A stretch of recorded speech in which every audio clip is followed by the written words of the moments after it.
Hi friends, thanks for joining me. This is Julie Baum, independent demonstrator with Stampin' Up. If you happen to catch my Facebook Live earlier tonight, today's Wednesday, June 10th, and we did Stamp Club on Facebook Live. We made an adorable little box with a sunflower detail on it like this. But as we were making the box, I mistakenly gave out some wrong dimensions on the score lines. So I wanted to remake this portion of the video for this adorable box. And so you're going to start with an 8.5 by 11 inch piece of cardstock. I'm using Just Jade. This is one of the new in colors. You're going to start out with a landscape direction and score at a 1/2 inch,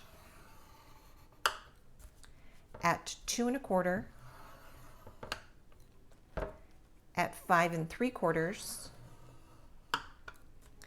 and at 7 1/2. Then you're going to turn to a portrait direction and you're going to score at 1 3/4,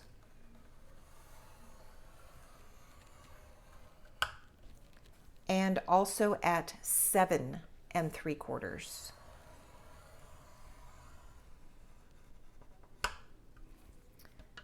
Then we can take our simply scored out of the way and just do a quick crease. Use a bone folder if you have one handy, just to make all of those creases nice and sharp.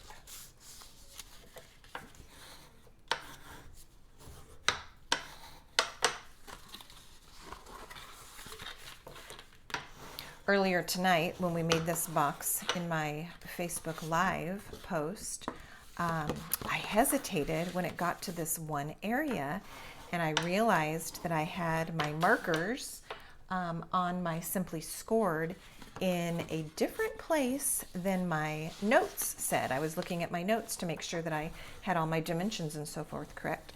And so I stalled for a minute and then was pretty sure that what I was doing was right. So we went ahead and forged ahead, only to get to the point of putting the box together, and it was just enough off that it did not go together nicely. So I wanted to remake this so that you can follow along with the correct dimensions. Then we're going to take some scissors and just begin to do a little bit of cutting and snipping. So on this one end you have a very narrow strip. That's going to be actually the flap that holds the box together. So what I'm going to do is I'm going to take a little angle or a little wedge on this flap here, and I'm going to then remove that rectangle from the quarter.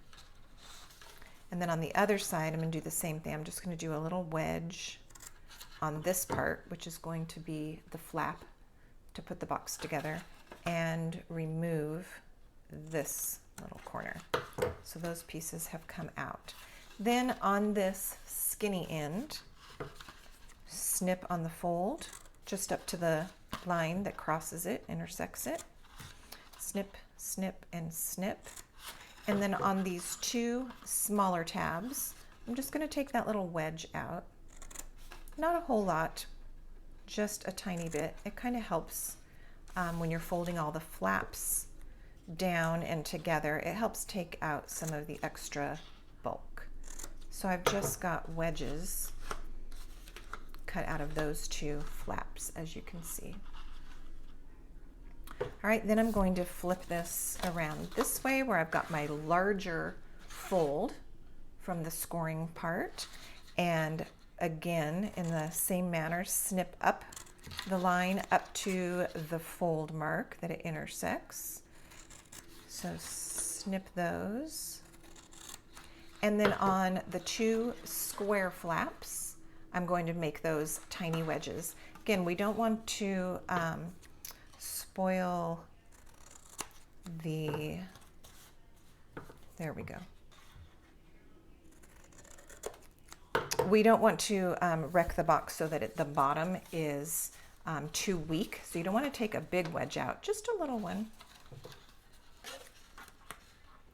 and also from this one, but it will help our box fold together a little bit nicer. So there's those two flaps.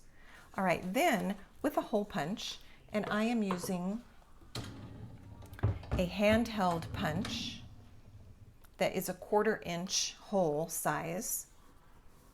This particular punch is not currently available through Stampin' Up, but it's certainly something that you probably already have in your office or with your craft supplies, or can be purchased at an office supply store. But it's just a handheld 1/4 inch circle punch. I'm going to punch a hole right here on the fold line, right in the seam.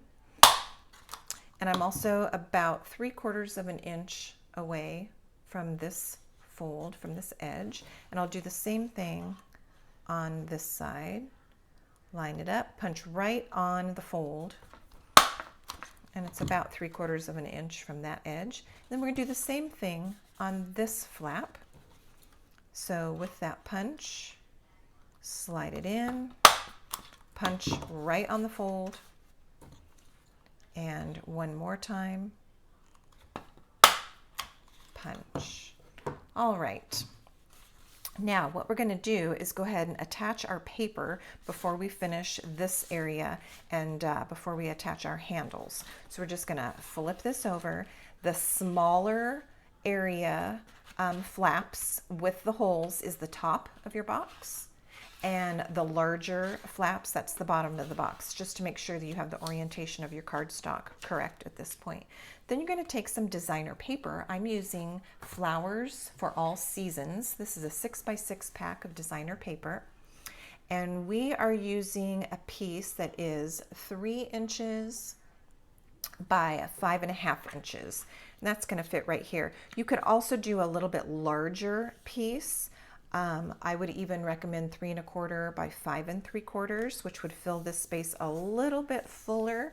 But if you're using 6x6 paper and want to get 2 out of 1 piece, this is a good way to make your designer paper go further. So that's why we're using a 3-inch width. And then I brought the bottom up a little bit so that the margins would be a little bit closer to the same margin all the way around. So these are going to get attached right here. I'm just going to use some liquid glue really quickly and attach those.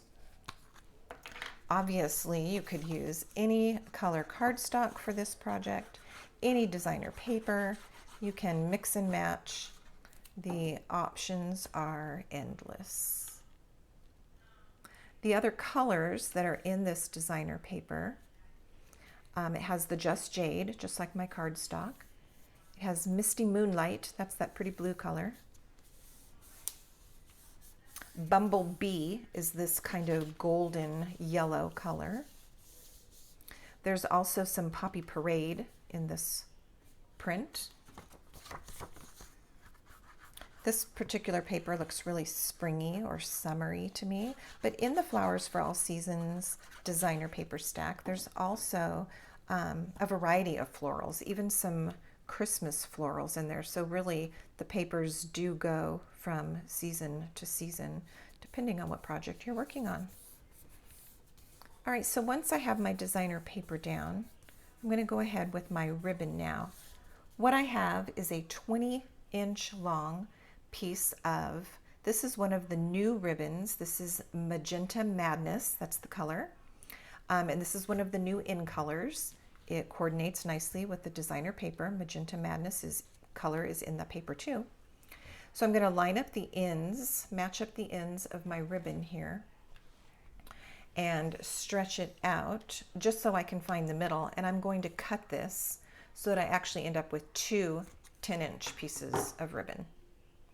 All right, now we're going to flip our unmade box over this way. We're going to add some adhesive to these little flaps. So I think the best bet for this box is to grab your tear and tape. I'm going to put a strip of it right there along the edge, just underneath the holes that we punched. And then some adhesive is also going to go on this smaller area. And I'm doing a slightly shorter piece just because when I fold this down, I don't want extra adhesive sticking out since we did wedges on this. So I just made this piece a little bit shorter. And likewise for this area. So don't quite fill the whole space with your adhesive. All right, then on those two large sections, the ones with the holes, you can peel off the backing of your tear and tape. And then what we're going to do is feed the end of the ribbon through the hole, and we're just going to secure it down here on that adhesive. Isn't that great? It holds it, it's not going to slide around. And let's put the other end of the ribbon through, and we'll just secure that as well. Okay, and then let's do the same thing over here. Feed one end of the ribbon through. And I'm being careful to make sure there's no twists in my handle. I don't know if that bothers you or not. I feel like I'm really picky about stuff like that, so I don't want there to be a twist. And attach that. Now, if you want to, you don't have to, but it doesn't hurt to do a little extra secure just to hold that ribbon down, because if you do put something a little bit weighty in into this little gift bag or box, you don't want the handles to pull out. So I am going to actually add some extra adhesive at this step. All right, then we can go ahead and remove all of the backing pieces.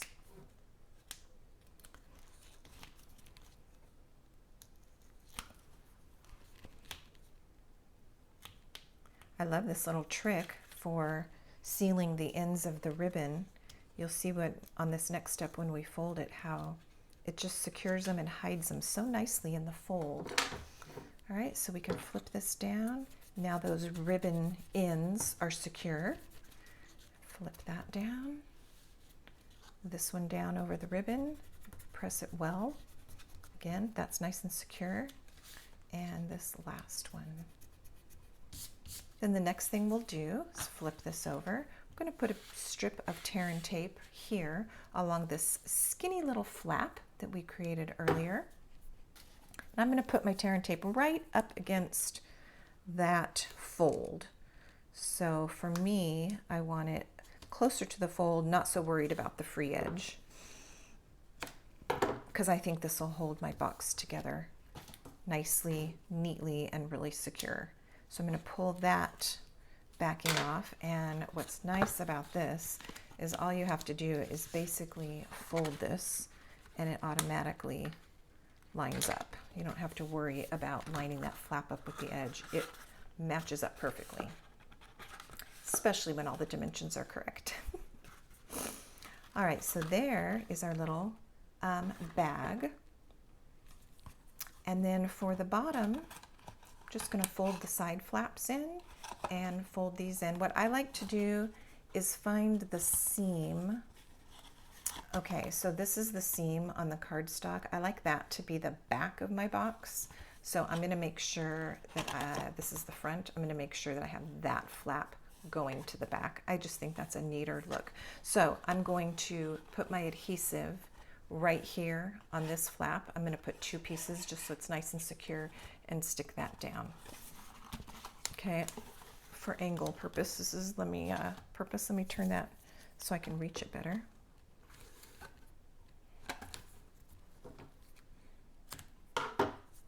The new Stampin Seal Plus is available, and it is a very strong adhesive, much like tear and tape, but it is stronger than the regular Stampin Seal, and it's designed for 3D projects like this, things that you really want to make sure are holding together well, or something that might need to bear some weight.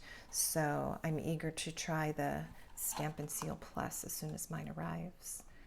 All right, so there I've got the bottom of the box sealed. What I like to do is grab my bone folder and just press it down in there to make sure that that seal is holding, only because I can't fit my fingers in that far. And then we're just going to add some decorations to this pretty little box or bag. So what I've done is I went ahead and pre-cut using the sunflower dies. This is the coordinating stamp set. This is the Celebrate Sunflower stamp set, but there are coordinating dies to this. I did not actually use the stamps this evening, but I did use the dies to cut out the sunflower. So we have this piece that was cut out of Bumblebee, and this was the die that I used to cut that out.